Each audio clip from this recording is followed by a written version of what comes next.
नमस्कार मित्रांनो, मी भरत Nagare MPSC mirror या यूट्यूब चॅनलवर तुम्हा सर्वांचं मनपूर्वक स्वागत करत आहे. तर आज आपण घटनादुरुस्ती हा टॉपिक बघणार आहोत. तर सर्वप्रथम आपण आयोग या घटकावर कशा प्रकारचे प्रश्न विचारतो, त्यांचं स्वरूप कसं असतं हे आपण जाणून घेऊयात. तर आयोग काय विचारत असतो, आपल्याला एखादी घटनादुरुस्ती देतो आणि त्या संबंधीची तरतूद विचारत असतो. किंवा समजा आयोगाचा जास्तीत जास्त भर हा लेटेस्ट घटनादुरुस्तीवर असतो. म्हणजे नवीन घटनादुरुस्तीनं कोणतं कलम ऍड केलं किंवा त्या घटनादुरुस्तीचा विधेयक क्रमांक कितवा होता, या संबंधीचा आयोग प्रश्न विचारत असतो. ओके, तर आपण घटनादुरुस्ती आता टॉपिक बघूयात. तर घटनादुरुस्ती म्हणजे काय? घटनादुरुस्ती म्हणजे घटनेत जर एखादी तरतूद नव्याने ऍड केली किंवा त्यामध्ये जुन्या तरतुदीमध्ये बदल केला किंवा एखादी तरतूदच जर रद्द केली तर आपण काय म्हणतो, त्याला घटनादुरुस्ती म्हणतो. समजा अगोदर बघा आपण की राष्ट्रपतीच्या इलेक्शनमध्ये युनियन टेरिटरीजच्या सदस्यांचा, विधानसभा सदस्यांचा सहभाग नव्हता, परंतु 70व्या घटनादुरुस्तीने त्यांना इलेक्शनमध्ये भाग घेता येत होता. ओके, परत म्हणता येईल की आता जो 102वी घटनादुरुस्ती झालेली काय याची NCBC आयोग म्हणजे काय, राष्ट्रीय मागासवर्गीय आयोग.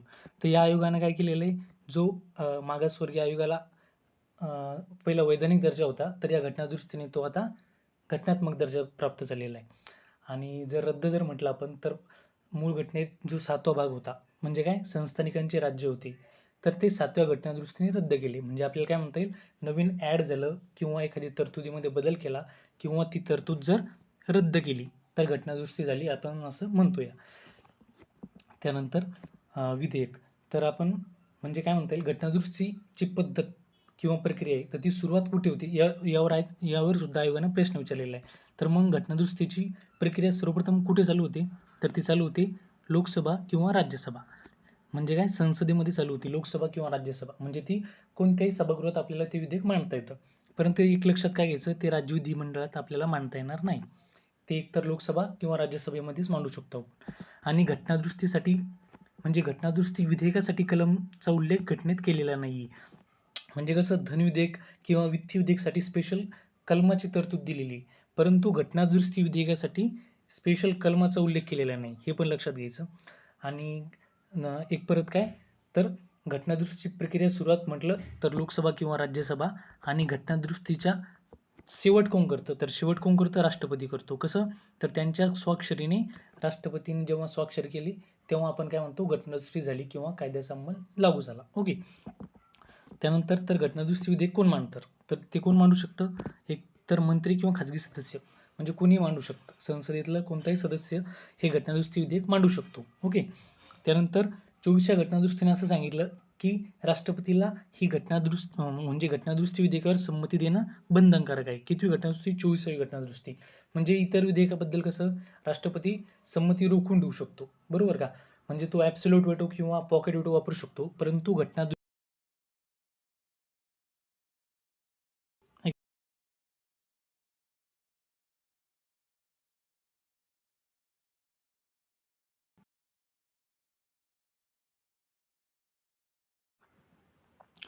त्यानंतर जर म्हणजे कसं, घटनादुरुस्ती विधेयकामध्ये दोन्ही सभागृहामध्ये जर मतभेद झाले तर त्यासाठी संयुक्त बैठकीची तरतूद दिलेली आहे का घटनेत, तर संयुक्त बैठकीची तरतूद ही दिलेली नाही. म्हणजे इतर विधेयकाबद्दल म्हणजे कसं, साधे विधेयक असो किंवा वित्तीय विधेयक असो, यामध्ये जर दोन्ही सभागृहामध्ये जर मतभेद झाले तर त्यांच्यासाठी संयुक्त बैठकीची तरतूद ही घटनेत दिलेली आहे, परंतु घटनादुरुस्ती विधेयकासाठी तशी तरतूद दिलेली नाही.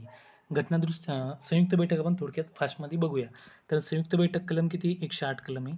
आपण ही तरतूद कोणाकडून घेतलेली, तर ही तरतूद ऑस्ट्रेलियाकडून घेतलेली. ओके, आतापर्यंत 3 वेळेस संयुक्त बैठक बोलवल्या होत्या आणि त्या बैठकीत बोलवण्याचा अधिकार कोणाचा आहे, बोलवण्याचा अधिकार राष्ट्रपतीचा आहे. कलम 52 राष्ट्रपती. ओके, आणि त्या संयुक्त बैठकीचा अध्यक्ष कोण असतं, तर अध्यक्ष हे कोण असतं, लोकसभेचा अध्यक्ष असतो. ओके, लोकसभेचा अध्यक्ष हा संयुक्त बैठकीचा अध्यक्ष असतो.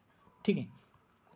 त्यानंतर जर आपल्याला एखाद्या घटनादुरुस्तीमध्ये काही जर अडचण वाटली किंवा ती तरतूद जर आपल्याला अयोग्य वाटली तर तिला न्यायालयात आव्हान दिलं जातं का, तर हो, त्या तरतुदीला न्यायालयात आव्हान दिलं जातं. एक सेकंड, त्या तरतुदीला न्यायालयात आव्हान दिलं जातं. ओके, त्यानंतर कसं आहे की काही घटनादुरुस्ती करण्यासाठी आपल्याला भारतामध्ये विशेष बहुमत तर लागतंच, परंतु अर्ध्या राज्य विधिमंडळाची संमती सुद्धा लागते. अर्ध्या राज्य विधिमंडळाची संमती सुद्धा लागते साध्या बहुमताने.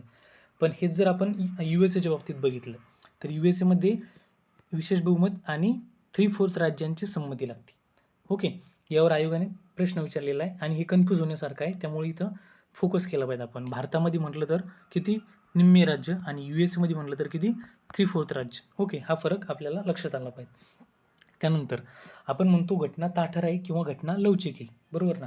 घटना ताठर आहे किंवा घटना लवचिक आहे, तर हे कशावरून ठरवतो आपण, तर ती घटना दुरुस्तीच्या पद्धतीच्या आधारावर ठरवतो, पद्धतीच्या आधारावर ठरवतो, बरोबर ना.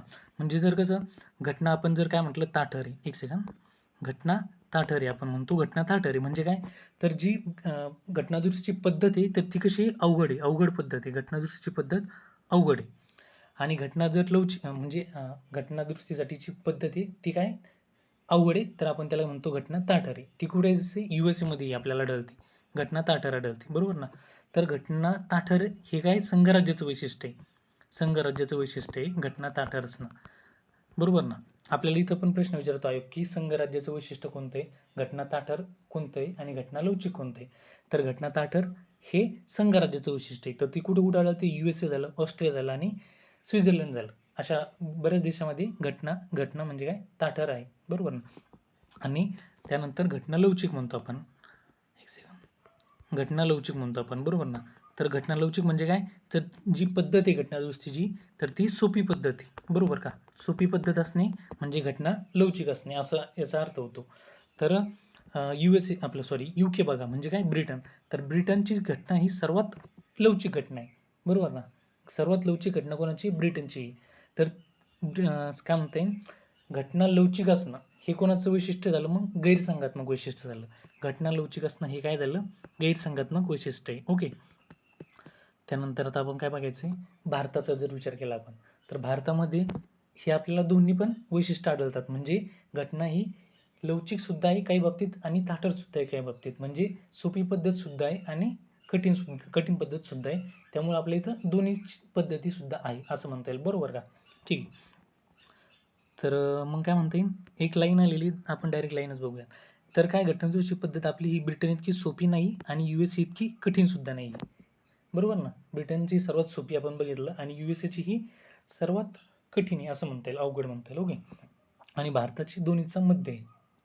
त्यानंतर आता आपण काय बघूयात, जे घटनादुरुस्तीचे संबंधीचे जे खटले त्याच्यावर आयोगाचा ज्यावर आयोगाने नेहमी प्रश्न विचारलेले, तर ते खटले आपण आता थोडक्यात बघूया. ओके, तर आयोगानं असं सुद्धा विचारू शकतो की मूलभूत हक्कामध्ये घटना दुरुस्ती करता येईल का, या संबंधीचा सर्वप्रथम प्रश्न कोणत्या खटल्यात निर्माण झाला, बरोबर का.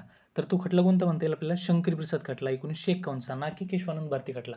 सर्वप्रथम मूलभूत हक्कामध्ये दुरुस्ती करण्याचा प्रश्न शंकरी प्रसाद खटला, आणि सर्वप्रथम सरनाम्यामध्ये घटना दुरुस्ती करण्याचा प्रश्न निर्माण झाला, तर तो झाला होता केशवानंद भारती खटल्यामध्ये 1973 ला. ओके, हा फरक सुद्धा आपल्याला लक्षात आला पाहिजे.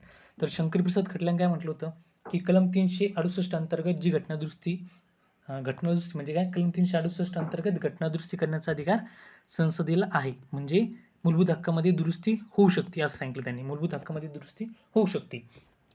त्यानंतरचा खटला गोलकनाथ खटला, तर तो 67 चा.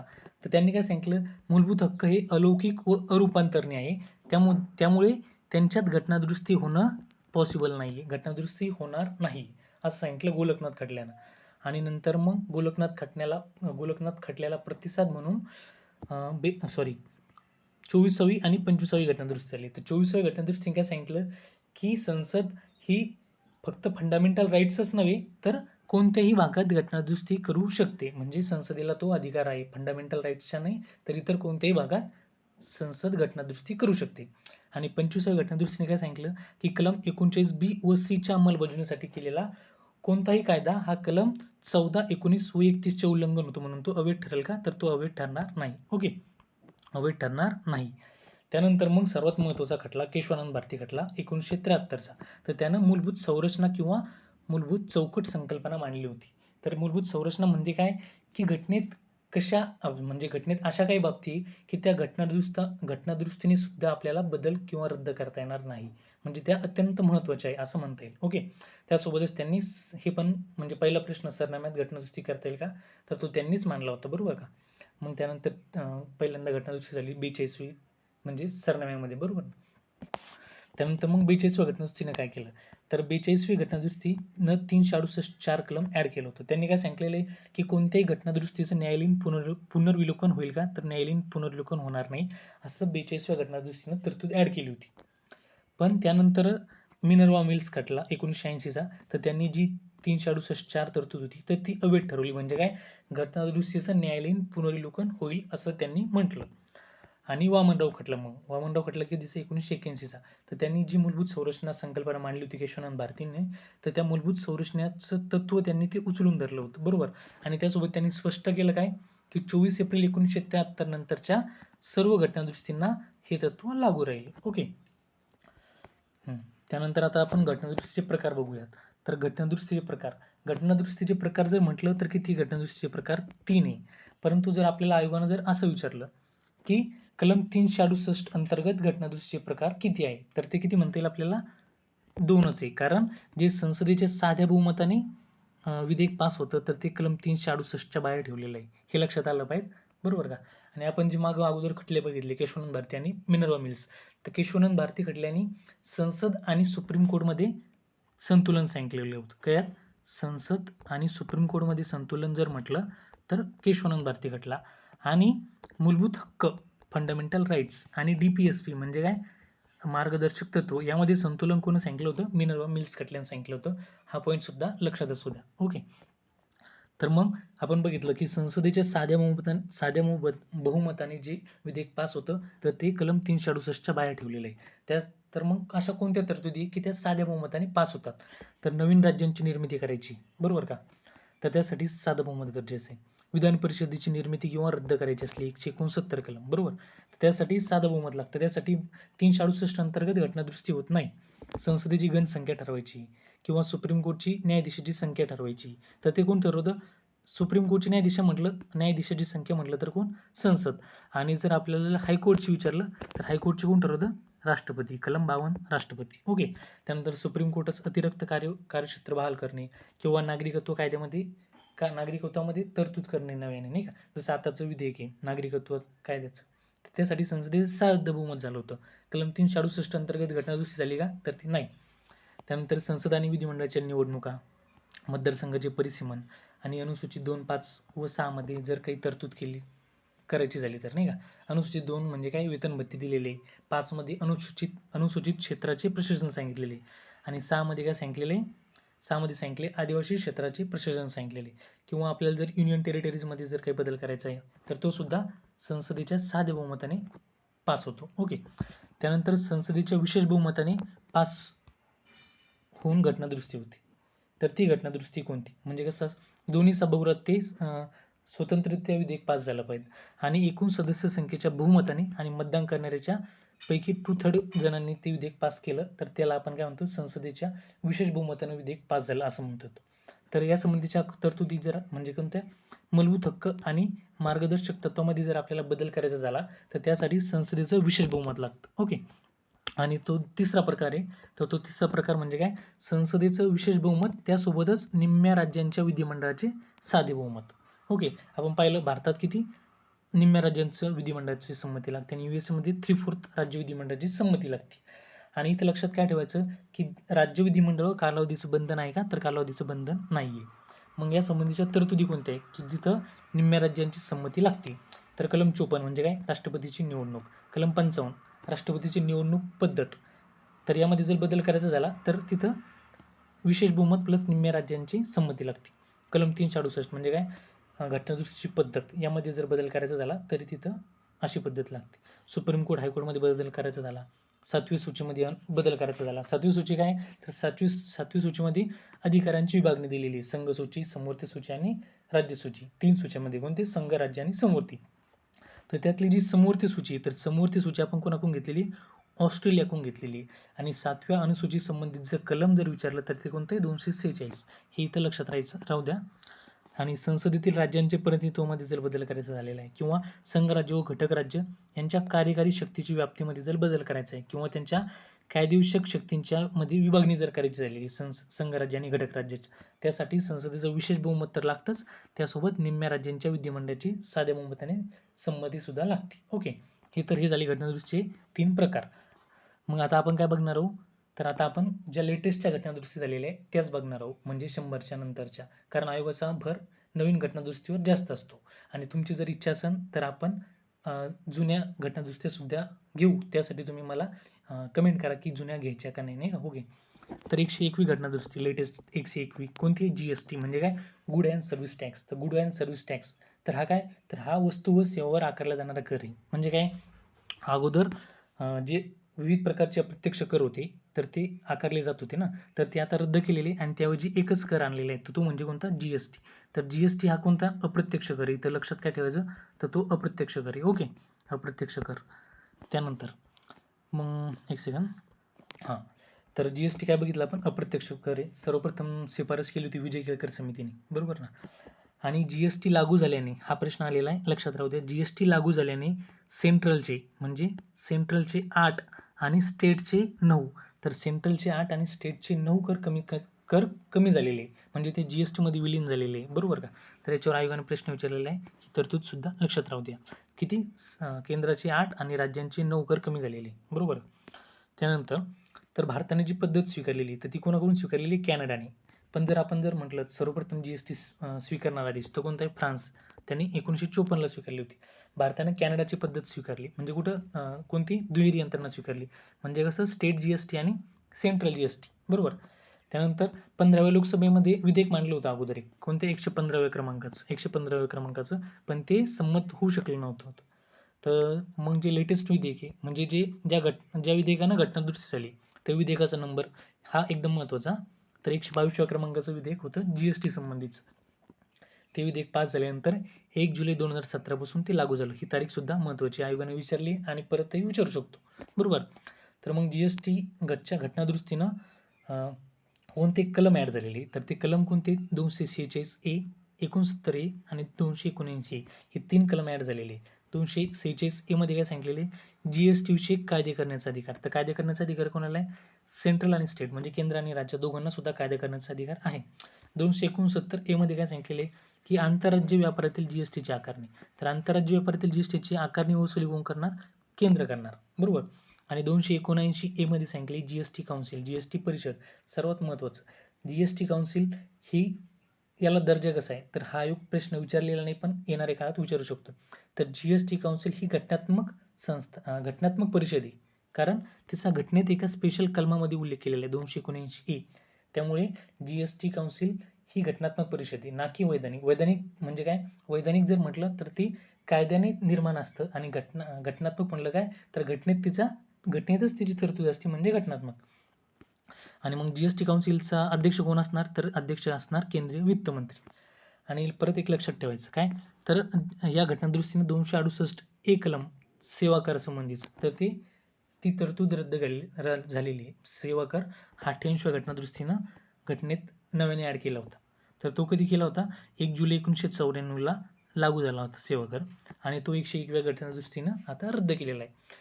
तर केंद्र शासनाचा महसूल सर्वाधिक वेगाने वाढवणारा कर ठरला होता सेवा कर अगोदर, नाही का. आणि त्यासोबतच 101व्या घटनादुरुस्तीनं 7व्या अनुसूचीत काही बदल केलेले आहेत. म्हणजे कसं, संघ सूचित 100 विषय होते तर ते आता किती झाले, 98 झाले. राज्य सूचित 61 होते तर ते 59 झाले, आणि समवर्ती सूचित 52 विषय होते तर ते अजून कायम आहे. ओके, त्यानंतर मग 102वी घटनादुरुस्ती, 102वी. ओके, तर 102वी घटनादुरुस्ती कोणती, एनसीबीसी म्हणजे काय, national commission for backward class. National commission for backward class म्हणजे काय, राष्ट्रीय मागासवर्गीय आयोग. तर महत्वाचं काय, 102वी घटनादुरुस्ती म्हणलं तर काय, राष्ट्रीय मागासवर्गीय आयोगाला जो वैधानिक दर्जा होता, तर 102व्या घटनादुरुस्तीने तो आता काय झालेला आहे, घटनात्मक दर्जा प्राप्त झालेला आहे, घटनात्मक दर्जा मिळालेला आहे. हे सर्वात महत्वाचं किंवा की पॉईंट काय म्हणता येईल, 102व्या घटनादुरुस्तीनं नॅशनल कमिशन बॅकवर्ड क्लासला घटनात्मक दर्जा प्राप्त झालेला आहे. ओके, आणि त्या संबंधीचं घटनादुरुस्ती विधेयक किती क्रमांकाचं, 123व्या क्रमांकाचं. हे प्रत्येकाचं लक्षात असलं पाहिजे, जे लेटेस्ट आहे त्यांचं, बरोबर का. तर त्यांना वैधानिक दर्जा कधी मिळालेला होता, 1993 ला मिळाला होता, 14 ऑगस्ट 1993. आपण यात थोडी ऐतिहासिक पार्श्वभूमी बघू. जे घटनेचं कलम 340 आहे, तर 340 मध्ये काय सांगितले, राष्ट्रपती भारतातील सामाजिक व जे शैक्षणिक दृष्ट्या मागास आहे तर त्यांच्या म्हणजे त्या लोकांची परिस्थिती जाणून घेण्यासाठी एखादा आयोग नेमू शकतो, बरोबर का. 340 मध्ये सांगितलेले की राष्ट्रपती आयोग नेमू शकतो सामाजिक व शैक्षणिक दृष्ट्या जे मागास आहे त्यांच्या परिस्थितीची अभ्यास करण्यासाठी, बरोबर. तर राष्ट्रपतीने या कलमाचा वापर करून आतापर्यंत 2 आयोग नेमलेले होते, बरोबर. तर 2 आयोग मागासवर्गीय आयोग कोणते, तर 1953 ला पहिला आयोग नेमला होता काका कालेलकर यांच्या अध्यक्षतेखाली, आणि जो दुसरा नेमला 1979 ला तो बीपी मंडल यांच्या अध्यक्षतेखाली नेमलेला होता. तर तो बीपी मंडल यांनी जे शिफारशी मांडलेल्या होत्या तर त्या व्हीपी सिंग सरकारने लागू केल्या होत्या. कोणत्या? व्हीपी सिंग सरकारने त्या शिफारशी लागू केल्या होत्या. म्हणजे बीपी मंडलच्या शिफारशी म्हणजे काय, त्यांनी 27% ओबीसीला आरक्षण द्यायचं ठरवलं होतं. कोण? व्हीपी सिंग सरकारनं 27% आरक्षण दिलं होतं. परंतु मग काय झालं, तर जे ही आरक्षण दिलं ओबीसींना, तर त्याला इंदिरा साहनी यांनी सुप्रीम कोर्टमध्ये केस मांडली की आणि त्या आरक्षणाला विरोध केला. सर्वात महत्त्वाचं इंदिरा साहनी केस कधीची? 1992ची. इंदिरा साहनी केस 1992ची. तर त्यानं ज्या 27% आरक्षण दिलं त्याला विरोध केला होता, बरोबर का. तर तिला विरोध केल्यानंतर मग काय झालं, म्हणजे सुप्रीम कोर्टनं त्यानंतर काय सांगितलं की एक असा आयोग असला पाहिजे की तो ओबीसी या गटात कोणत्या जाती ऍड करेल, म्हणजे कोणत्या जाती असल्या पाहिजेत किंवा कोणत्या जाती कमी केल्या पाहिजेत. तर त्यासाठी एक आयोग नेमायचं ठरवलं आणि मग तो सुप्रीम कोर्टनं म्हणजे नंतर संसदेच्या ठरावानुसार एनसीबीसी आयोग स्थापन झाला. तर तो कधी झाला? 14 ऑगस्ट 1993 ला. ओके, 14 ऑगस्ट 1993 ला एनसीबीसी आयोग स्थापन झाला. तर तो कोणाच्या शिफारशीने झाला म्हणता येईल, तर इंदिरा साहनी केसच्या शिफारशीने तो स्थापन झाला. ओके, मग 102व्या घटनादुरुस्तीने नवीन कलम काही ऍड झालेले. तर ते कलम कोणते? 338B. तर 338B मध्ये काय? National commission for backward class. म्हणजे काय, आता घटनात्मक दर्जा मिळालेला आहे. तर म्हणजे कसं 338 मध्ये कसं नॅशनल कमिशन फॉर एससी म्हणजे एससी साठीचा आयोग आहे. 338A मध्ये एसटी साठीचा आयोग आहे. आणि आता 338B मध्ये काय? एनसीबीसी म्हणजे मागासवर्गीयांचा आयोग आहे, बरोबर. त्यानंतर ह्या कलमातच त्यांची रचना आणि कार्य सांगितलेले. नंतर 342A कलम सुद्धा ऍड केलेले, 342A. तर 342A मध्ये काय सांगितलेले की ओबीसी जाती कोणत्या असल्या पाहिजेत यांची यादी राष्ट्रपती करेल. म्हणजे काय, राष्ट्रपती सोशली आणि जे एज्युकेशनली बॅकवर्ड आहे तर त्यांची यादी अधिसूचनेद्वारे घोषित करेल. आणि त्या यादीमध्ये बदल करायचा झाला तर तो कोणाला अधिकारी? संसदेला कायद्याद्वारे अधिकारी. तर एसीबीसी यादीत संसद नव्याने नाव एखादं ऍड करू शकते किंवा रद्द करू शकते, बरोबर. त्यानंतर परत एक कलम ऍड झालेले 366(26)C. 366(26)C. तर 366 कलम जर म्हटलं तर 366 कलम हे यामध्ये फक्त व्याख्या दिलेल्या आहे, बरोबर का. तर 366 कलम मध्ये काय व्याख्या दिलेल्या आहे, तर 366(24) मध्ये काय सांगितलेलं आहे? एससी.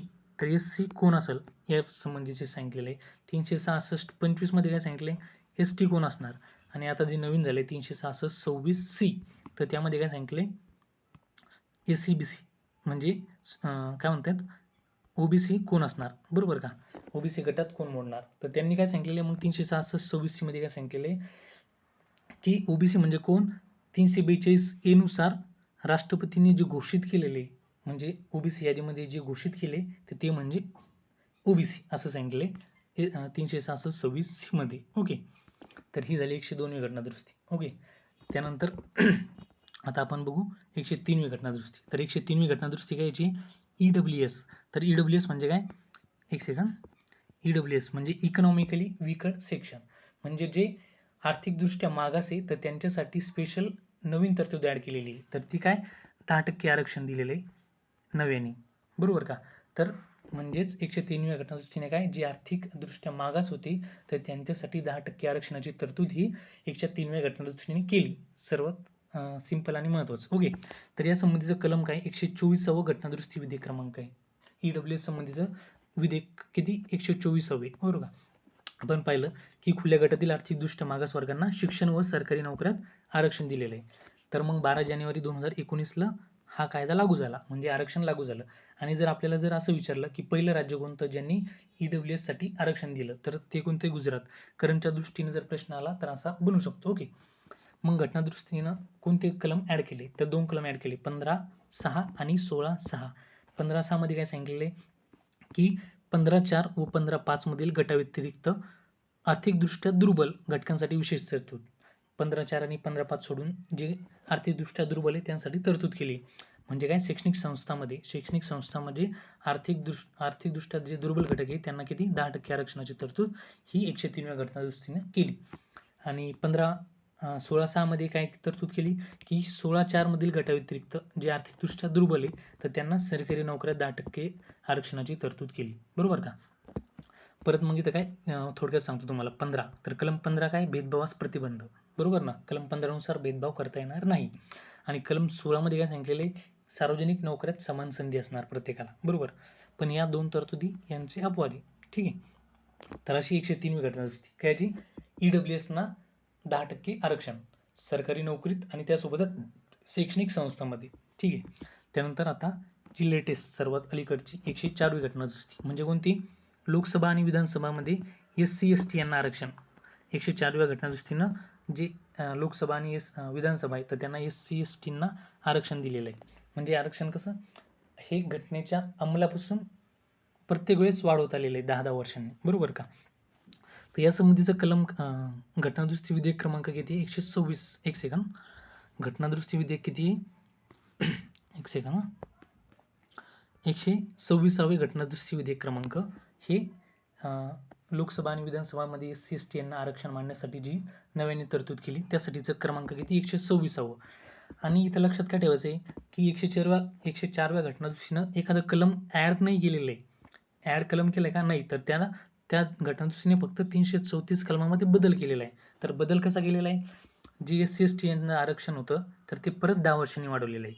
म्हणजे ते काय 25 जानेवारी 2030 पर्यंत लागू राहणार. म्हणजे घटनेच्या अंमलापासून 80 वर्षापर्यंत लागू राहील, एवढाच बदल केलेला आहे. अगोदर किती 70 वर्ष होतं, आता ते काय केलं 80 वर्ष आणि ही तारीख म्हणजे 2030 पर्यंत लागू राहील हे सांगितलेलं आहे. इथं आपल्याला लक्षात काय ठेवायचं परत की जी आरक्षणाची तरतूद आहे तर ती तरतूद फक्त लोकसभा आणि विधानसभा या सभागृहामध्येच असते.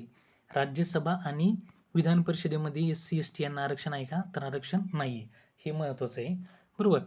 आणि परत एक लक्षात ठेवायचं की जे अँग्लो इंडियन आहे म्हणजे अँग्लो इंडियन, तर अँग्लो इंडियनना इथं आरक्षण नव्हतं. घटनेत उल्लेख काय केलेला आहे की अँग्लो इंडियनना विशेष प्रतिनिधित्व असा उल्लेख केलेला आहे. तर आतापर्यंत म्हणजे घटनेच्या अंमलापासून आतापर्यंत अँग्लो इंडियनना विशेष प्रतिनिधित्व दिलं जात होतं. म्हणजे कसं, लोकसभेमध्ये त्यांना 2 जागा राष्ट्रपती देऊ शकत होता त्यांना, जर त्यांचं प्रतिनिधित्व कमी वाटलं तर 2 जागा, आणि विधानसभेमध्ये राज्यपाल 1 जागा अँग्लो इंडियनसाठी तरतूद करू शकत होता. तर ही तरतूद आता रद्द केलेली आहे. म्हणजे विशेष प्रतिनिधित्वाची जी अँग्लो इंडियनची तरतूद होती तर ती 104व्या घटना दुरुस्तीने काय केलेली, रद्द केलेली. हे लक्षात ठेवायचं. ओके. मग आपण पाहिलं लोकसभा आणि विधानसभामध्ये SC ST यांना राखीव जागा ठेवता येतात आणि अँग्लो इंडियन जे विशेष प्रतिनिधित्व होतं ते रद्द केलेले. मग आतापर्यंत यासाठी किती वेळा घटना दुरुस्ती झाली, 7 वेळा घटना दुरुस्ती झालेली. तर ती आपल्याला आयोग विचारू शकतो ती कोणकोणत्या घटना दुरुस्तीने आतापर्यंत आरक्षणामध्ये वाढ केलेली. कोणकोणते, मग क्रमांक 8, 8वी, 23वी, 45, 62, 79, एक सेकंद, 79, 95 आणि आताची किती 104.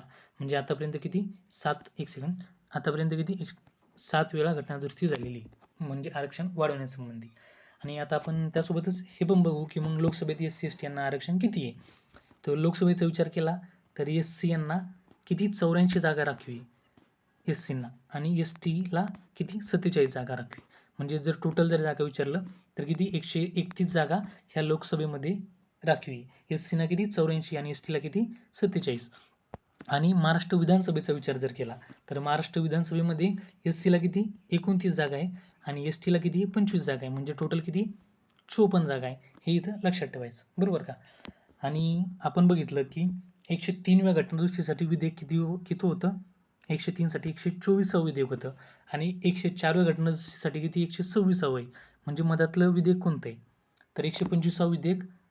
म्हणजे त्यानं घटना दुरुस्ती झालेली नाही, पण ते कोणतं विधेयक या संबंधी सुद्धा आयोग विचारू शकतो. तर जे 125वे विधेयक आहे घटना दुरुस्ती विधेयक, तर ते वित्त आयोग आणि 6व्या अनुसूचीमध्ये बदल करण्यासंबंधीचं होतं. हे लक्षात ठेवणं महत्वाचं आहे. ओके. तर आपण आता लेटेस्ट घटना दुरुस्त्या एकदम डिटेलमध्ये घेतलेल्या आहे. येणाऱ्या काळात यावर नक्कीच प्रश्न अपेक्षित आहे आणि तो येणारच. ठीक आहे.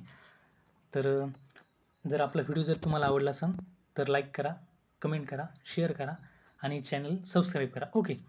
आणि सध्या कोरोनाच्या काळी परिस्थिती अत्यंत बिकट आहे, म्हणजे बरेच जणांना हा आजार होऊन बरेच जणांचा मृत्यू होते किंवा बरेच परेशानी होते, नाही का. तर प्रत्येकाने घरी राहा, सुरक्षित राहा, काळजी घ्या आणि आपली आणि आपल्या कुटुंबाची काळजी घ्या. ओके. ठीक आहे. थँक्यू.